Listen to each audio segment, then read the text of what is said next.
people have been unable to get here, have been stuck on the freeway, and so hope it's okay for all of you in your travels. So tonight I asked William Gensho Turner, our resident monk here, one of our resident monks, to speak tonight to share his experience at his training that he just returned from yesterday, his training at Toshoji Temple in Japan. And this is required practice training to become a priest. And this is just one portion of Will's training, but it is particularly interesting to us in the United States, and particularly unique experience. So I asked him to speak tonight. So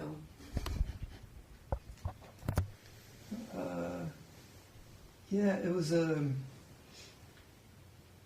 cold, dark, rainy day today. So I really appreciate all of you who were able to make it.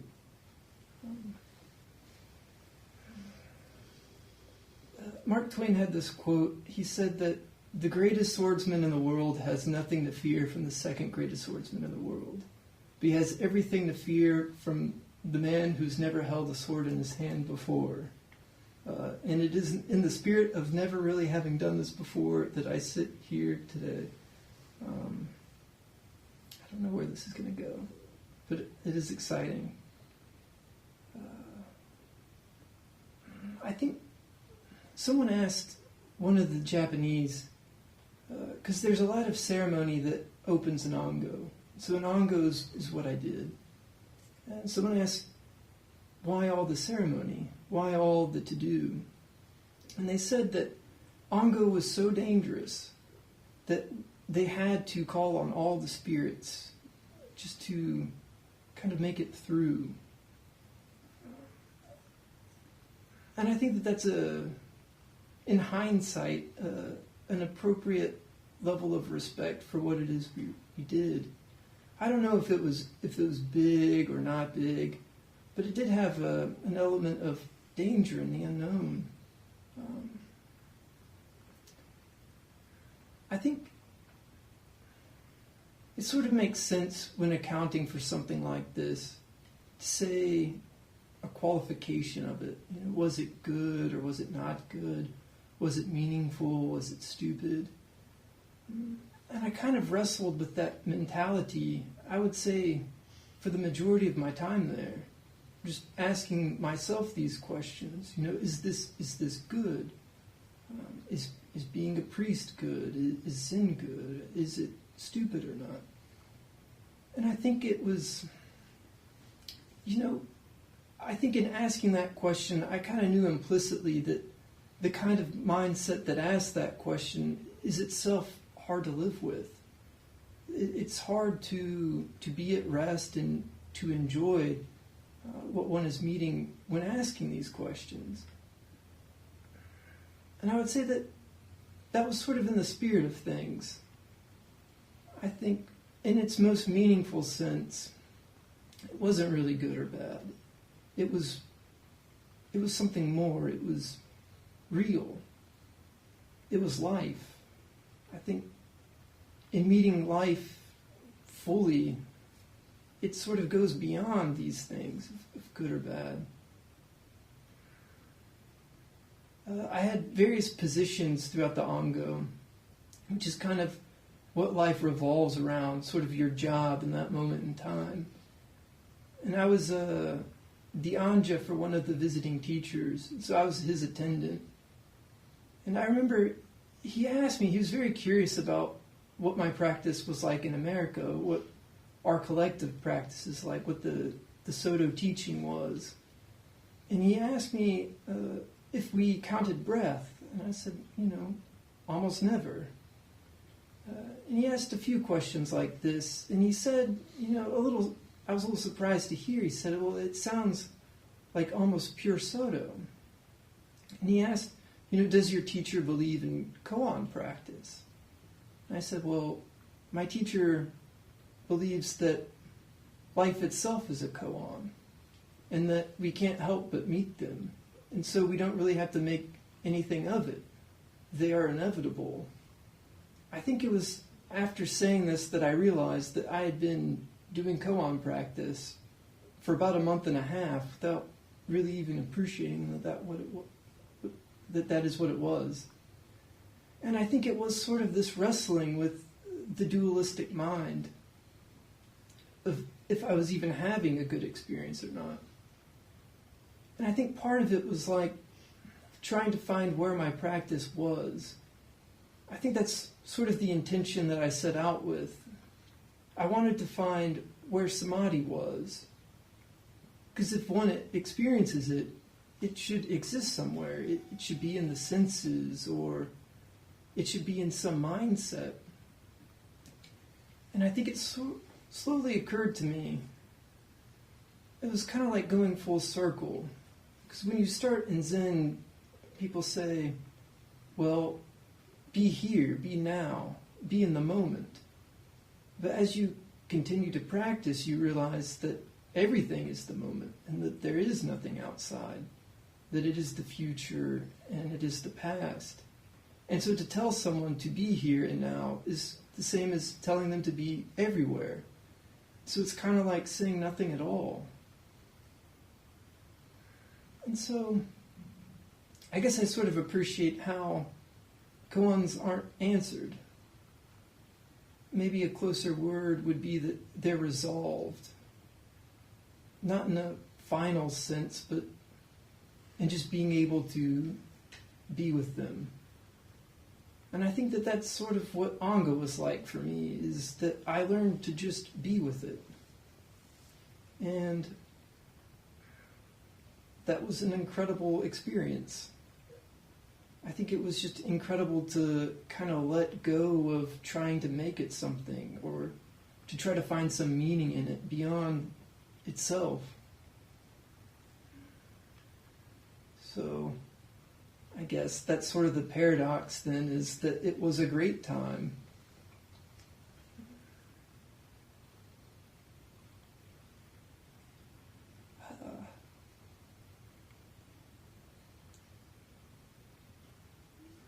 I guess one other thing I really have to say about, as close as I can get to what it was, is I remember I had a dream towards the end of Ongo. And I woke up and it seemed like an important dream. But that I couldn't remember maybe as much of it as I needed to. And that morning as I was sitting, I was trying to kind of recall more of it, trying to make some sense of it. And I realized that in the dream, I knew exactly what it meant. That my feeling about it was whole. It just was. And it was sort of in being with that I realized that life is the same way. And I think that's one of the very inspiring things to me about this practice is it's sort of exploration of what the dream is. Is our waking life the dream? Is our dream state more real than our waking state? Where does reality lie? But realizing how total it is to meet something when it comes. How it is so different than what you think it is. I don't know, it was like living in a dream. And to describe it is like trying to describe a dream that has passed. And that was another strange thing about it. I think the longer we spent in Ongo, it's like it's impossible to hold that there is an outside. And the more time you spend in the temple, the more there is no outside the temple. And I think you kind of lose the sense of anything outside. You lose the sense that there is a world beyond it. And I think that that's kind of oddly close to the truth. I mean, I thought about my life and what I was leaving behind and what I was coming back to, but all these things were just my thoughts. And coming back was not going to be anything like them. And like telling you about Ongo is really nothing like Ongo. And I think knowing that is very important. I don't know what any of this sounds like, but it's about the best I got. I don't know, does anybody have any questions? Nikki? What was the daily schedule?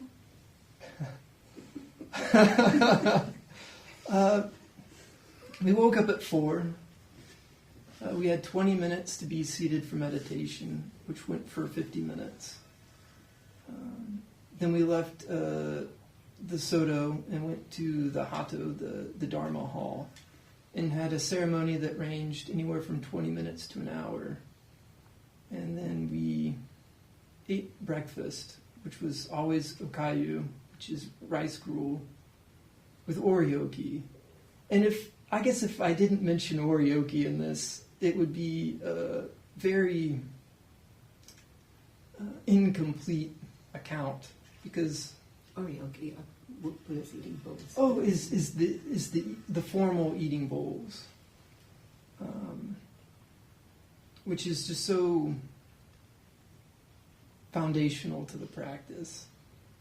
And so after that, after eating, we did temple cleaning, had formal tea, had a work period, had a little time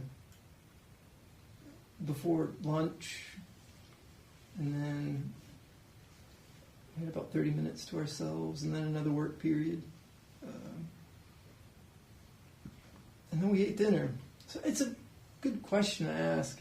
We essentially meditated, had ceremony, and ate, and worked. And every day was the same, I think by design. It was one day, over and over again, like Groundhog Day, Bill Murray. It was like that.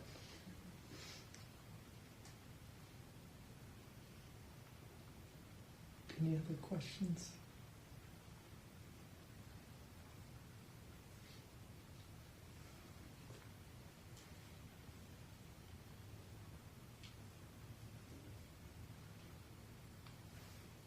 How many monks were in attendance, and were there monks from around the world, or mostly Japanese? Well, the Tenzo count for meals was normally at 20. Tenzo is the cook. Mm-hmm. So we were about 27. It was, I would say, the average throughout. About 10 of them were permanent to the temple. So I would say about 17 of us were there specifically for the Ango. I think there were 7 Japanese. So it was mostly foreigners from all over. It was incredibly international. I was one of 2 Americans. I think we had something like a dozen countries represented throughout the time I was there. English was the language that was most spoken. There was a lot of French too. A lot of French was spoken. If that answers your question. Yes. How many women? There were 4 women. 1 Japanese woman, and then 3 foreigners.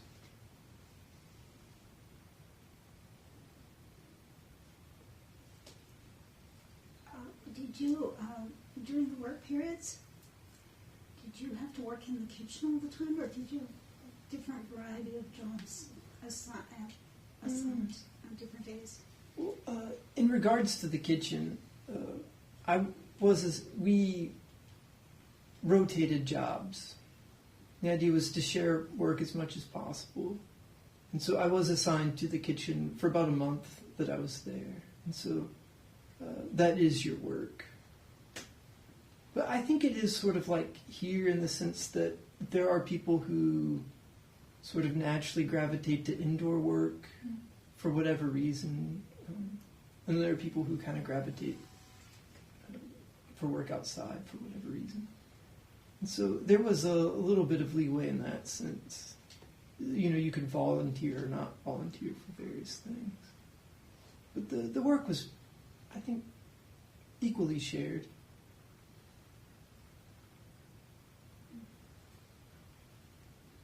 How long were you there? 3 months.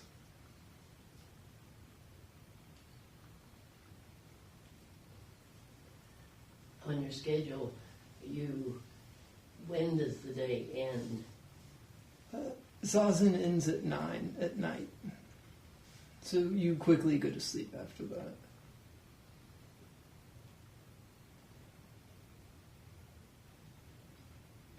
What did you learn more from your dreams or your waking moments? I don't. You know, it's just funny how synchronistic things are. But I remember early, I was just sort of talking with someone just about, you know, what I do, and because I'm in a program to train to be a counselor, and so in that I am being counseled. And so I said something that my therapist had told me. He said that, you know, the work isn't to interpret the dream, but to manifest the dream in waking life. And I said this, and someone instantly said, you know, how Zen? And I had never really thought about it being a Zen thing.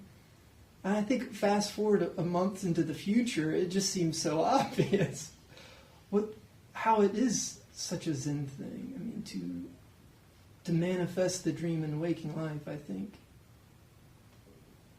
depending on where you meet the words and what those words mean to you, I think can be a very apt description of what it is we're doing.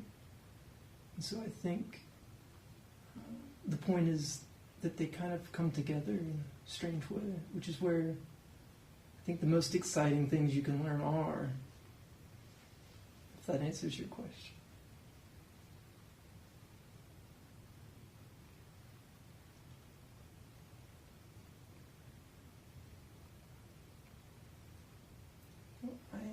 Yes. What were the ceremonies like? Were they longer than ours, or basically similar? So there's 3 varieties of ceremony that are kind of done for different reasons. Because there's sort of, on 4 and 9 days are a little bit less stringent, a little bit more rest periods, and it's the day that we would clean ourselves and shave. And so there weren't the longest variety of ceremonies. And if the Roshi had business and had to leave the temple, usually we did a quicker ceremony. But on days that we could do the hour-long ceremony, we did. They were different. There was no English, which is, I think, a little strange to be so immersed in an environment in which you can't relate to the language that's being spoken. And just experiencing that was a difference. And just the space was so different. I mean, these temples are just so old, and they're, I mean, just specifically designed for that one thing. So they do have a different texture to them, kind of. But I would say, I would definitely have to remark, this is at all a true account of my experience. The whole thing made me, I think, deeply appreciate what we have here. 'Cause, I mean, how could you appreciate it until you experience something else? But I do think that we have a good depth to our ceremonies, even in spite of not having kind of the architecture that the Japanese have. So the differences, I think, are, one might say, sort of mundane. I think as one might say, a more spiritual sense. I think the difference was neither here nor there.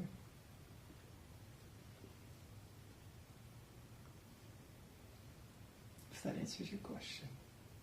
Not entirely. Very interesting.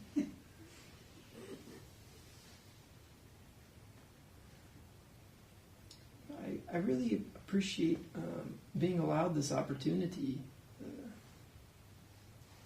to talk about it. Because it is sort of hard to hold. I think it's sort of hard to even know how I related to it. Or I'm sure I'll be processing it for a long time.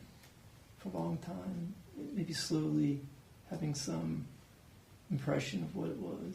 This is very helpful to me. Thank you all for listening.